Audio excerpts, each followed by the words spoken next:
Tinanong ni Fang Ping si Zhou Yan kung ano ba raw ang sinasabi nito, sinigurado niya naman daw na makikinabang silang lahat. Napaka-busy nga raw ng mga miyembro ng Martial Arts Society pero ang natatanggap nga lang daw ng mga ito noon ay isang ordinary pill at 3 academic points sa kada isang buwan. Paano nga raw ang mga ito magtatrabaho ng maayos kung mas malaki pa ang maaaring makuha ng mga ito sa pagsasagawa ng ilang misyon? Sinabihan ni Fang Ping si Zhou Yan nang tanungin nga raw nito ang ibang mga miyembro kung kontento na ba raw ang mga ito sa mga natatanggap ng mga itong benepisyo.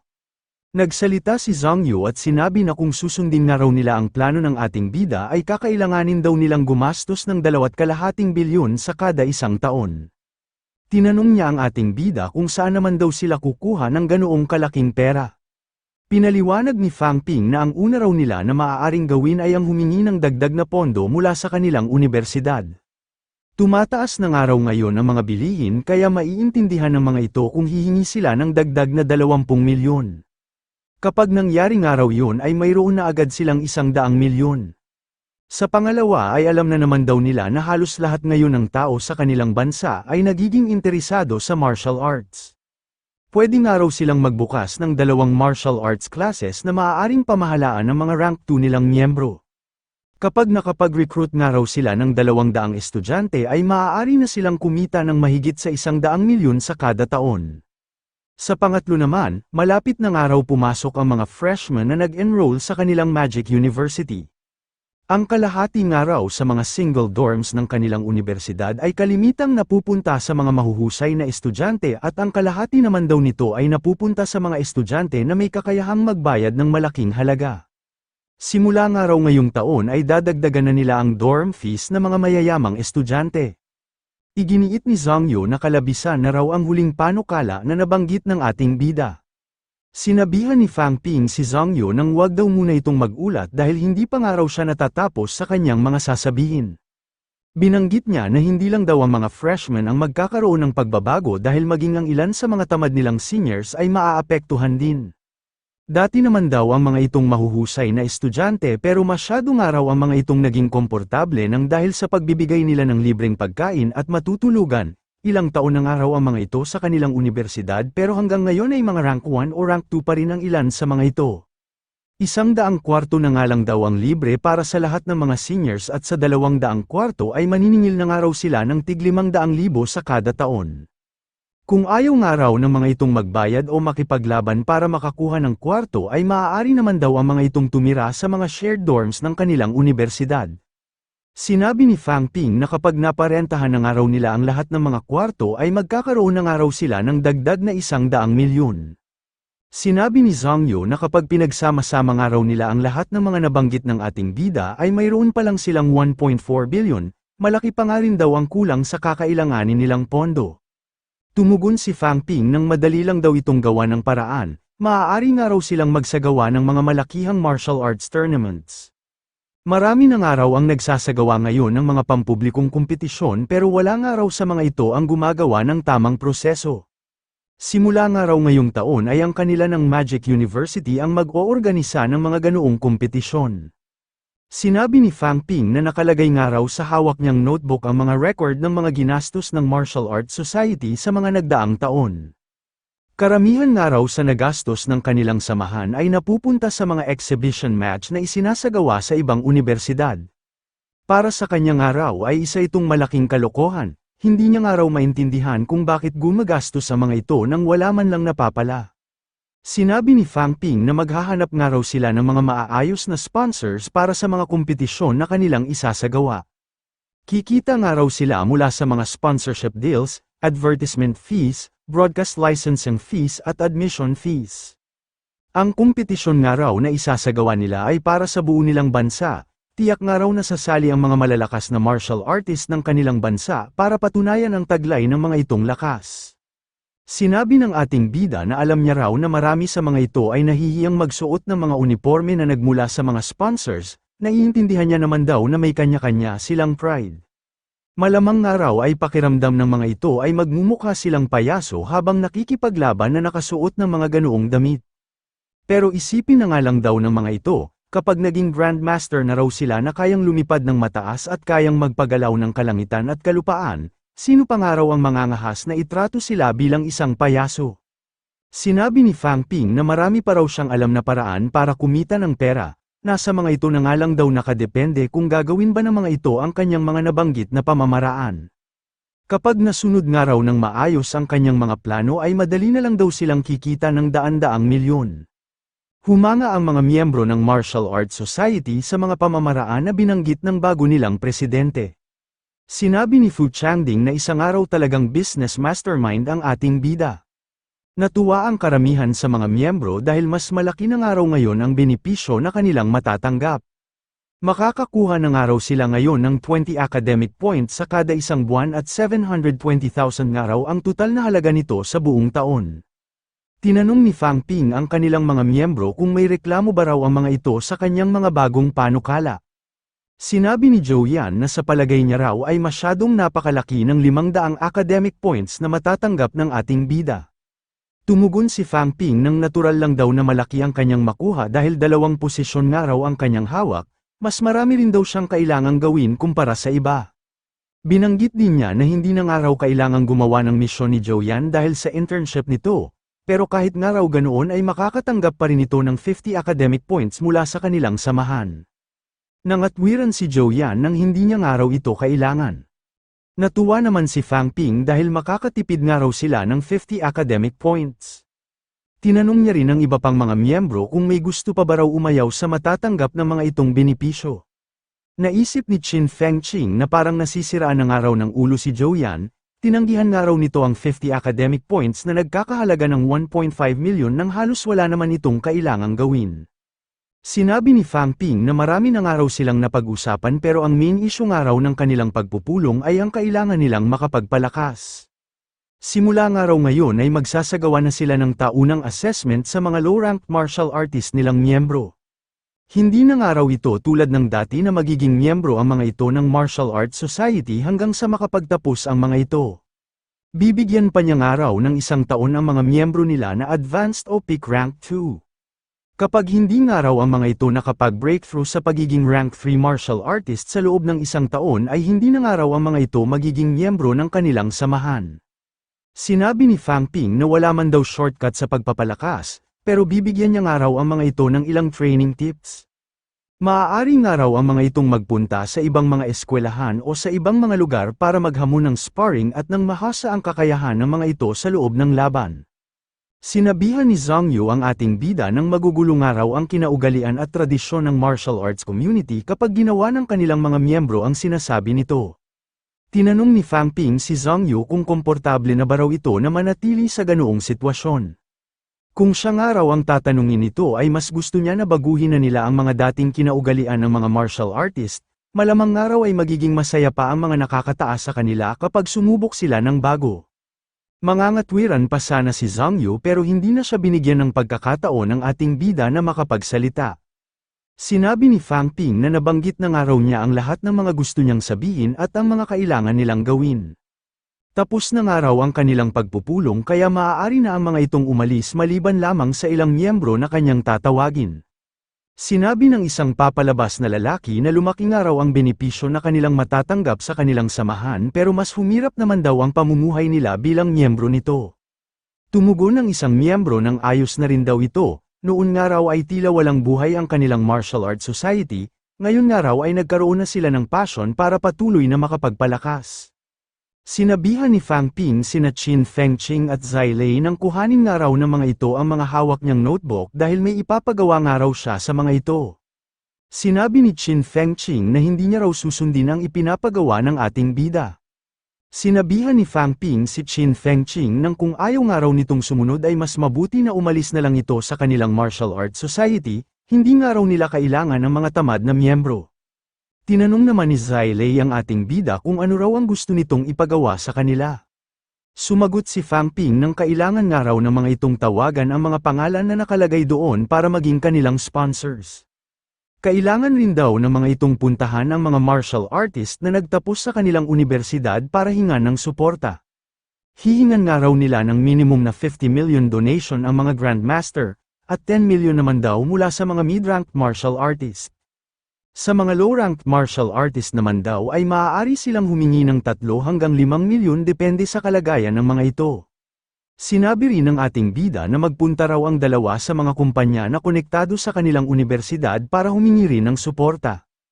Kapag nagdonasyon nga raw ang mga ito ay bibigyan nila ang mga ito ng honorary degree mula sa kanilang unibersidad.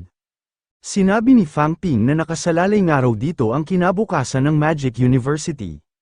Kapag nakakolekta nga raw sila ng daan-daang milyon ay mabilis na dadami ang mga rank 3 martial artist ng kanilang unibersidad.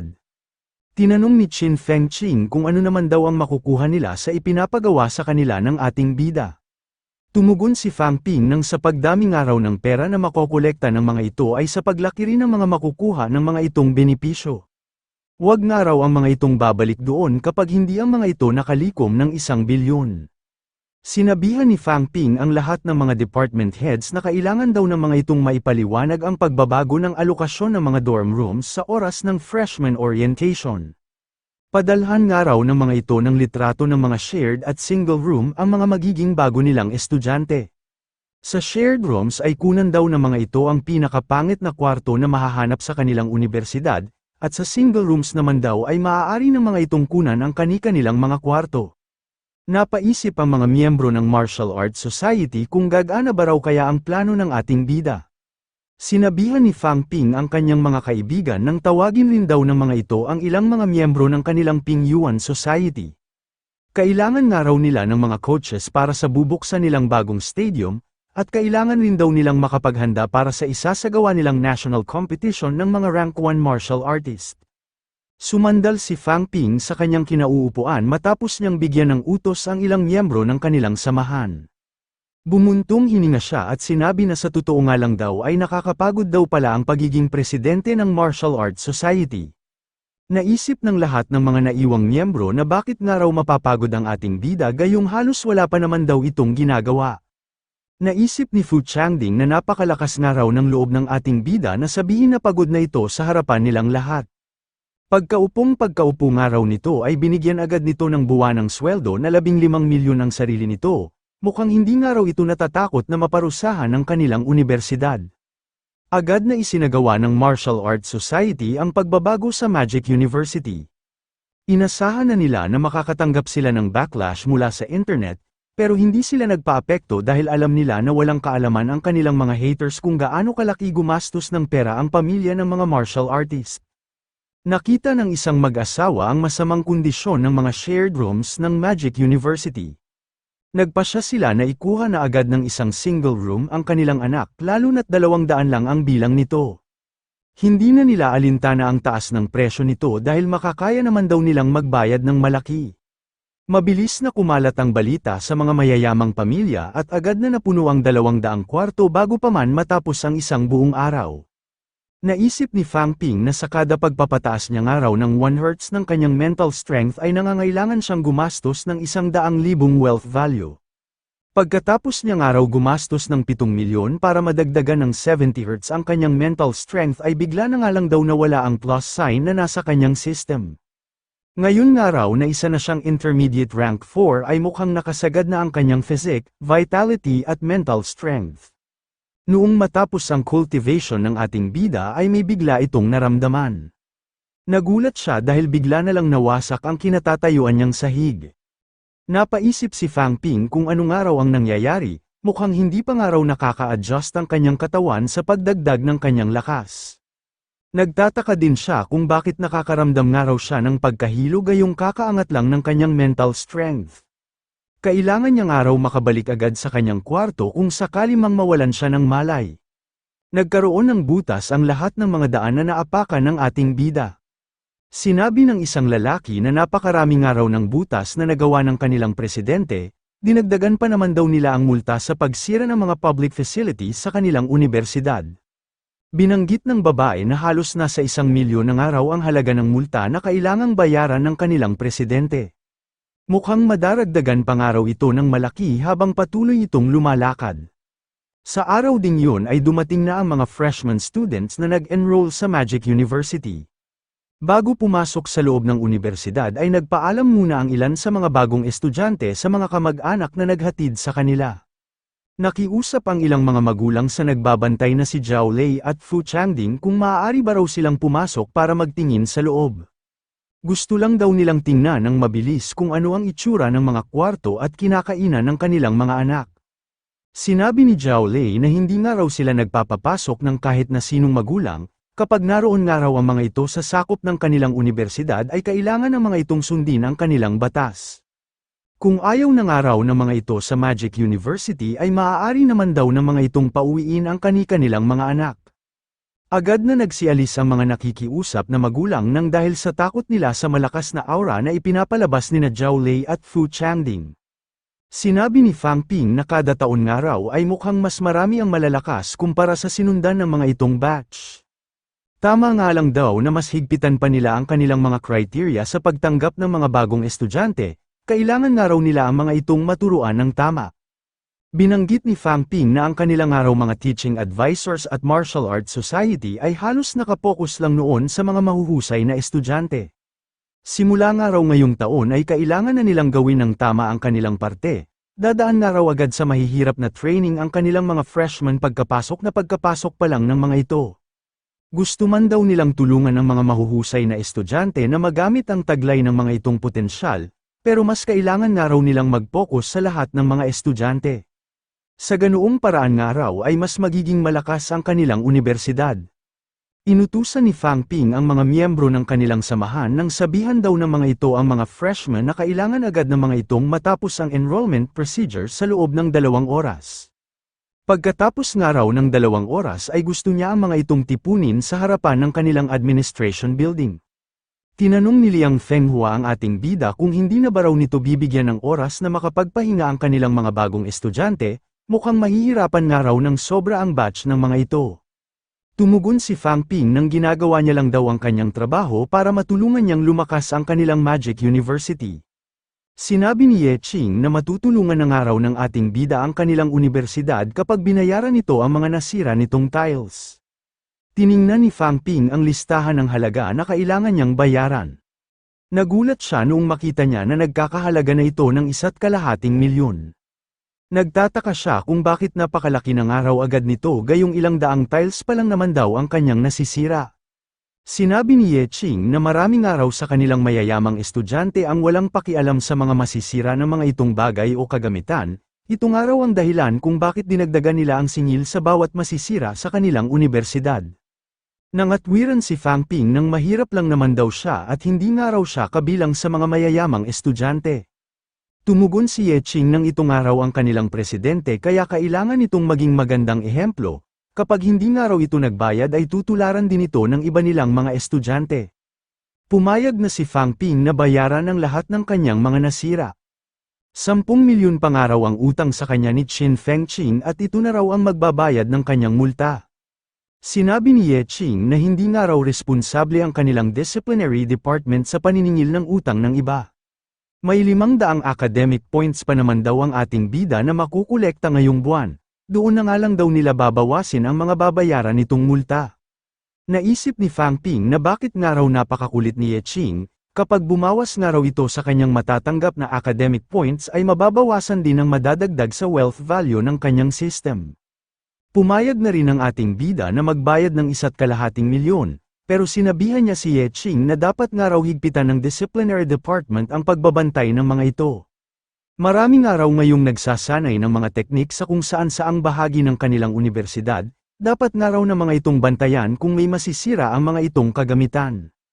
Ang ilang bahagi nga raw ng multa na makukolekta ng mga ito ay gagamitin sa pag-ayos ng mga nasirang kagamitan at ang matitira naman daw ay madadagdag sa pondo ng kanilang martial arts society. Naisip ni Ye Qing na mukhang gusto nga raw ng ating bida na idamay ang lahat dahil pinagmulta nila ito. Pero ang mahalaga nga raw ay naging ehemplo ito at pumayag itong magbayad, mas madali na nga raw nila ngayong maipapatupad ang pagdadagdag ng multa. Sinabi ni Ye Qing na mas hihigpitan pa nga raw nila ang kanilang pagbabantay. Sinabihan ni Fang Ping si Ye Qing nang wag na nga raw siya nitong sundan. Ipinaalam ni Ye Qing sa kanilang presidente na nakasira na naman daw ito ng isang panibagong tile. Nangatwiran si Fang Ping nang alam niya nga raw ito pero hindi niya pa nga raw ngayon makontrol ang kanyang vitality, Kapag binantayan na raw siya nito ng binantayan ay baka umabot na ng 10 milyon ang kailangan niyang bayaran.